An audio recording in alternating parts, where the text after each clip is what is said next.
지난주 이 시간에 저희가 취재했던 내용이 광주 전남 지역에 사용하고 있는 상생카드였었습니다. 정부의 정책이 30억 원 매출 이상의 업종들에게는 제한을 하는 내용 이후에 과연 이게 골목 상권이 부활하는 데 도움이 된 제도였느냐, 아니면 사용을 하고 있는 시민들만 불편하고 있느냐라는 내용을 제가 후속 취재를 해서 보도해 드리겠다고 말씀을 드렸었는데요. 이 정책이 시행된 지가 2개월밖에 되지는 않아서 객관적인 근거로 사용할 수 있는 자료가 아직 나오지도 않았다고 합니다. 경실련에서도 같은 이야기를 했고요. 그래서 저희가 후속 보도하기에는 자료가 아직 넉넉치 않아서 이 이야기는 이따 마무리를 짓고 자료가 좀 쌓인 후에 다시 말씀을 드리도록 하겠습니다. 오늘은 무상교육 일몰제에 대한 이야기 나누겠습니다. 한아름 리포터 나왔습니다. 어서 오십시오. 네, 안녕하세요. 이 무상교육 지원의 근거가 되는 특례가 올해를 끝으로 일몰되기 때문에 현재 무상교육이 중단되는 것이 아니냐 이런 우려가 나오고 있는데요. 이로 인해서 고교 무상교육이 중단될 수가 있어서 현재로서 교육 재정 확보에 비상이 걸린 상태입니다. 예, 고등학교 무상교육에 관한 네. 이야기입니다. 언제부터 시행이 됐습니까? 네, 이 교육은 2019년에 처음 시작됐고요. 시범 사업 2년을 거쳐 2021년 전면 시행됐습니다. 고3 학생을 시작으로 3년 전부터는 모든 고등학생이 혜택을 누리게 된 사업입니다. 예. 구체적으로 어떤 혜택을 받고 있습니까? 네, 현재는 입학금과 수업료 등이 전액 면제인데요. 구체적으로 조금 더 말씀을 드리면 학생 한 명의 수업료와 교재비 등의 명목으로 한 해 160만 원이 지원되고 있습니다. 예. 받고 있을 때는 모르는데 이게 중단된다 그러면 크게 다가올 수 있습니다. 내년부터 이거 지원 못 받는다는 말씀이십니까? 네, 그런 우려가 굉장히 상당히 높습니다. 때문에 학생들은 물론이고 학부모들의 불안감 당연히 커지고 있는데요. 참사랑 실천 학부모 회장 이윤견 회장에게 듣고 오겠습니다. 부모 입장에서는 사실 말도 안 되는 얘기라고 생각을 하고요. 예, 저희 단체도 어떻게 이런 일이 있을 수 있지라고 좀 이해가 안 되는 상황이에요.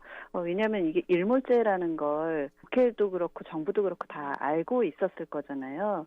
근데 아무도 지금 대책을 세우지 않고 있다가 그 학생에 대한 부분을 뒷전으로 미룬 게 아닌가라는 생각이 들어요. 내년에 없어지는데 올해 안에 본회의까지 통과가 될지 어떨지도 모르는 상황이잖아요. 네, 그러면 지금 교육부는 이 예산을 그냥 교육청에 부담시키겠다고 하던데 교육청은 또 지금 뭐 가뜩이나 세수가 줄어서 예산이 다 줄어서 이게 가능할지 어떨지 모르겠다라고 얘기하고 있어요. 근데 이렇게 되면 결국 그 학생과 학부모만 피해를 보는 거잖아요. 네, 예견돼 있는 상황이었었는데 갑자기 고교 무상교육이 뭐 중단될 위기에 처했다 이런 말도 맞지는 않는 것 같고, 네, 네, 그렇습니다. 어떻습니까?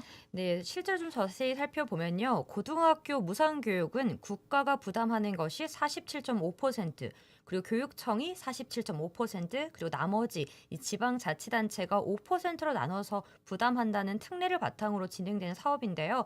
문제는 일정 기간이 지나면 효력이 없어지는 일몰법으로 만들어졌다는 겁니다. 예. 네.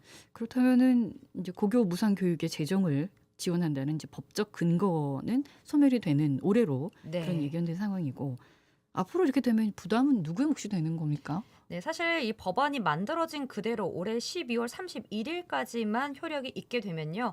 학부모가 이 교육비를 부담하거나요. 국가와 지방세가 부담하는 것을 내년부터는 교육청이 전액 부담을 해야 하는 상황입니다. 네. 자세한 이야기 광주광역시 교육청 재정과 경리팀 최현진 사무관에게 듣고 오겠습니다.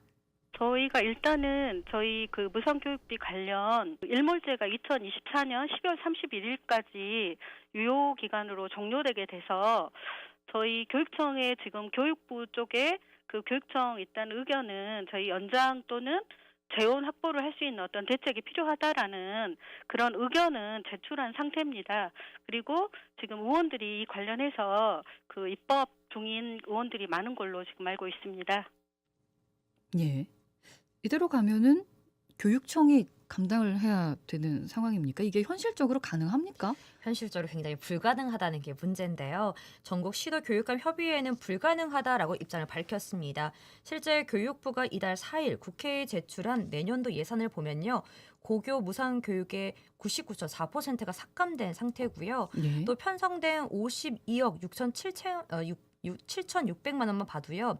지난해 정상분이라는 점을 감안한다면 사실상 정부 예산은 전액 삭감된 상태입니다. 예. 뭐 삭감된 게 99.4%니까 뭐 그냥 전체 다 삭감이 네. 됐다 이렇게 볼 수밖에 없는데 불안해지는데요. 맞습니다. 사실 나머지 그 6%도 이제 0.6%. 0.6%도 지난번에 받지 못한 돈이기 때문에 사실 내년도 예산이 없다고 봐도 과언이 아닙니다. 네. 사실 이 문제는 여기서 끝이 나지 않습니다. 전국 시도 교육감 협의회는요, 최근 2년간 정부 세수 결손으로 교부되지 않는 교육 교부금이 15조 원이 넘는다라고 추가로 또 밝히기도 했습니다. 또 이 15조 원 역시 교육청이 고스란히 떠안았다라고 말을 했는데요. 이런 상황 속에서 고교 무상 교육 일몰제까지 진행된다면 내년에 확대되는 유아 교육과 보육을 통한 늘봄 학교, 또 인공지능 디지털 교과서 등 새로운 교육 정책도 추진하기 어려운 상황입니다. 고등학교 무상 교육만 중단되는 것이 아니네요. 그렇습니다. 예, 금액도 워낙 크고 이래서 교육청만 감당하기 힘든 또 예산이기도 하고 이렇게 되면은 이제 학생, 학부모에게 그 피해가 올 수밖에 없어 보이는데 어떻습니까? 네, 이 고교 무상 교육 일몰제뿐만 아니라 현재로서는 담배 소비세뿐 지방 교육세까지도 일몰될 상황인데요. 현재 담배 소비세의 43.99%가 지방 교육세로 전입돼 시도교육청 재정으로 쓰이고 있는데요. 예. 이 법안 역시 올해 말에 일몰됩니다. 담배 소비세분 네. 지방 교육세. 네. 그러니까 담배를 샀을 때 내는 세금 중에 일부가 교육으로 43.99%가 교육세로 쓰이고 있었는데 네. 이게 올해 말에 일벌이 된다면 이것 또한 또 어떻게 되는 겁니까? 네. 만약 효력이 연장되지 않고 사라지게 된다면 시도교육청 전입금 약 연간 1조 6천억 원이 감소하게 되는데요. 이로 인해 당연히 교육 여건은 악화될 수밖에 없고요. 네. 학생의 교육질 역시 장담할 수가 없습니다. 때문에 교육감 협의회는 29년간 유지해온 담배 소비세분 지방 교육세를 2027년까지 최소 3년은 좀 연장해 달라는 입장입니다. 네. 최소 3년 정도는 연장을 해달라 얘긴데 그냥 놔두면 안 됩니까? 꼭 이렇게 짧게 연장을 해야 되는 겁니까? 네, 일단은 좀 단계적으로 좀 축소를 해 나가자라는 법안으로 이제 대처를 하고 있습니다. 이 고교 무상 교육 일몰로 또 1조 원, 이렇게 학교 용지 부담금 폐지로 연간 2천억 원, 그리고 15조 원의 미교부된 교육 교부금으로 인해서 사실 지방 교육 재정은 악화될 수밖에 없는 상황에 처해 있습니다. 올해 12월 31일에 끝나는데 오늘이 10월 29일이지 않습니까? 여야 입장은 어떻습니까? 네, 오늘 야당 주도로 정부의 무상교육 지원을 2027년까지 연장하는 법안이 통과됐습니다. 반면 국민의힘은 재원 마련 구조를 일방적으로 처리하는 데 유감을 표하면서 현재는 소위원회에 불참을 했습니다. 이 또한 또 유감을 표했다. 네. 예. 교육이 법안 소위 통과했어도 이제 앞으로 본회의도 통과를 해야 되는 거고 내년도 고교 무상 교육에 갈 길 지켜봐야 될 것 같은데 이런 상황 속에서 고교 무상 교육 예산 복원을 촉구하고 있는 교육 상상 더하기 정상홍 상임대표 전화로 연결해서 이야기 들어보겠습니다. 안녕하십니까? 네, 안녕하세요. 예, 교육 상상 더하기 정성홍입니다. 예. 반갑습니다. 초등학교, 중학교하고는 다르게 고등학교는 의무 교육이 아니죠? 네네, 그렇습니다. 예. 헌법에 의무 교육이 명시되어 있고요. 의무 교육이 무상이라고 나와 있죠. 근데 초등학교하고 중학교만 대상이고 예. 유치원과 고등학교는 범위에서 빠져 있어요. 네. 2021년에 고등학교 무상 교육이 전면적으로 시행이 됐습니다. 이후에 네네네. 좀 달라진 점이라고 하면 어떤 걸 볼 수 있겠습니까?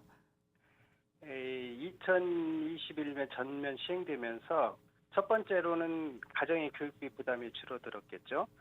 그로 인하여 모든 학생들이 고등학교 교육을 받을 수 있게 되었고 예. 교육의 기회가 넓어지고 사회적 공정성도 강화되었다고 볼 수 있습니다. 근데 왜 이렇게 짧게 준비를 했을까요? 올해 말까지로만.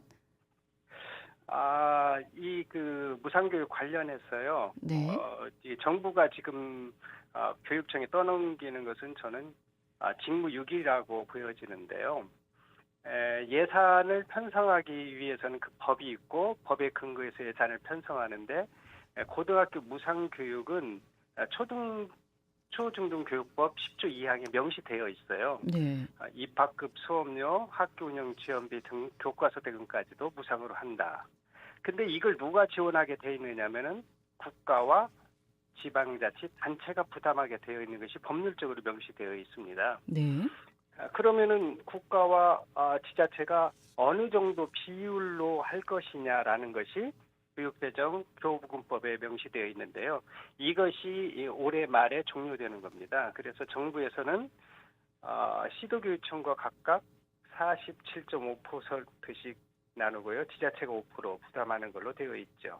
이것이 올해 만료된다는 것입니다. 예. 만약에 이제 만료가 되고 더 이상의 뭔가 진척이 없다면 어떤 부작용들이 일어날까요? 예, 예상컨대 교육의 평등과 기회균등이라는 헌법적 가치가 위협받게 되겠죠. 그 결과 학부모님과 학생들의 입장에서도 부담이 커지고 특히 저소득층 가정에서는 더 큰 어려움을 겪게 될 것 같습니다. 예. 결국 불평등, 교육 양극화가 심화될 수 있다. 이렇게 염려되고 있습니다. 교육을 포기하는 가정도 늘 수 있을 텐데 네네. 예, 교육을 받지 않는 국민이라면 앞으로 사회생활을 해 나가는 데 있어서 기본적인 교육을 못 받았기 때문에 여러 가지 네네. 걸림돌이 될 텐데 네네. 우리 정부는 왜 이것에 대한 심각성을, 중요성을 생각하지 못하고 있다고 보십니까? 그것이 매우 저도 심각한 상황이라고 보는데요. 이것을 최근 2년간 세수가 결손이 일어났잖아요. 네. 그래서 지방교육 재정 분담금도 한 15원 정도 미납이 되었어요. 그래서 부자 감세로 인한 세수 결손을 이 교육청에 떠넘기는 결과가 아닌가 저는 이렇게 보여지고 있습니다. 예. 이 드러나는 결과로 봤을 때는 여기에 소요되는 예산이 그동안 너무 흐트러 쓰고 있는 예산에 비하면 그렇게 커 보이진 않는데 네네. 이렇게 간단하게 생각할 수 있을까라는 좀 생각이 들고 일단 우리 광주시 교육청을 좀 들여다보겠습니다. 고교 무상 교육을 유지하겠다고는 합니다만 문제는 예산 아니겠습니까? 네네네. 가능하다고 보십니까? 이게 가능은 할 수 있겠죠. 이게 법령으로 학부모 부담을 하지 않는다라는 것은 법에 나와 있어요. 네. 근데 그걸 누가 부담하느냐? 국가가 부담하게 돼 있어요. 그게 법령에 나와 있는데 그 비율이 지금 만료가 되는 것이고요. 근데 이것을 교육청에 떠넘기는데 교육청도 한번 생각해 볼 게 뭐냐면은 올해 고교 무상뿐만이 아니라 우리가 잘 알고 있는 담배를 피우면 교육세 낸다 그런 얘기를 하잖아요. 네. 이 지방 교육세 이것도 올해가 일몰이에요. 그러니까 무상교육도 일몰, 담배세도 밀몰. 게다가 내년부터 확대되는 유보통합, 밀봉학교, AIDT, 일명 인공지능 디지털 교과서. 서책은 10,000원인데 디지털 교과서는 거의 10만 원 정도 되는 거거든요. 네. 이 모든 부담을 시도교육청에 넘기고 있어서 저는 매우 어려운 상황이다. 잘못하면은 재정이 파탄될 수 있는 위험한 상황이다. 저는 이렇게 진단하고 있습니다. 오늘 교육부에서 또 폭탄 선언을 했습니다. 혹시 보셨습니까? 현금성 복지 줄여라라는 기사가 떠서 네네. 교육청이 그렇지 않아도 힘든데 지금 네네. 풍년등화다라는 반발도 있습니다만 어떤 대안이 필요하다고 보십니까? 대안은 교육 재정이 일단은 가장 어렵더라도 학생들의 교육권은 보장해야 되잖아요. 그렇죠. 그래서 교육권 보장하기 위해서는 저는 크게 두 가지가 있는데 하나는 교육청의 재정 확보를 위한 교부금 이 비율을 조금 상향하는 방법이 하나 있습니다. 예. 그리고 또 한 가지는 현행과 같이 지방 교육 재정 분담금에다가 플러스 알파 주는 방식이 있잖아요. 이것이 유효 기간을 삭제하는 법안을 만들어서 학생들이 차별 없이 교육을 받을 수 있도록 안정적인 재정 확보가 우선되어야 된다고 생각을 합니다. 과연 가능할까 싶은 게 교부금을 줄여라 오늘 또 발표를 해가지고 이게 과연 그렇지 않아도 민주당에서 법안을 제출했어요. 문정복 서영교 의원은 네. 3에서 5년 정도 연장하라고 그러고 진선미 의원은 유효기간 삭제 법안을 올렸거든요. 네. 그러니까 법안으로 이것을 될 수 있도록 국민들이 지지해주고 네, 네. 이것을 거부권 행사하지 않도록 하도록 하는 것이 가장 중요할 것 같습니다. 예, 윤 정부는 도대체 뭘 하는 건지, 이제 교육까지 아주 그냥 놓겠다는 건지 여러 가지 의문점이 듭니다. 오늘 말씀 여기까지 듣겠습니다. 고맙습니다. 네, 감사합니다. 교육 상상 더하기 정성홍 상임 대표와 이야기 나눴습니다. 교육이라는 건 더 이상 말할 게 없지 않습니까? 가정 환경, 지역, 계층하고 관계없이 공평하게 보장받아야 되는 권리인데 그 권리가 흔들리지 않게 우리가 무엇을 해야 하는지 한번 더 살펴봐야 되겠습니다. 네, 아까 방금 상상 더하기 대표도 말씀하셨지만 여러 가지 의원들이 또 법안을 올렸다고 했지만 사실 이 법안 자체가 지금 12월 31일까지만 소멸이 되기 때문에 사실 하루빨리 좀 이 법안 네. 통과에 좀 더 신경을 써야 되겠습니다. 본회의 통과도 해야 되는 거고 네, 갈 길이 맞습니다. 좀 멉니다. 진짜 시간이 얼마 남지 않았습니다. 우리가 늦었을 뿐 OECD 36개 회원국 전부 무상교육을 시행 중에 있습니다. OECD 유일의 무상교육 미실시 국가로 남지 않으려면 법부터 빨리 처리해야 될 것 같습니다. 정부와 교육청, 지자체가 서로 양보해 재원을 분담했던 것처럼 공동 대응을 통해서 이 특례가 종료되지 않도록 노력해야 할 필요가 있어 보입니다. 오늘도 한아름 리포터와 함께했습니다. 고맙습니다. 언제 어디서나 내 손 안의 뉴스. 광주 MBC 뉴스 유튜브 구독으로 함께하세요.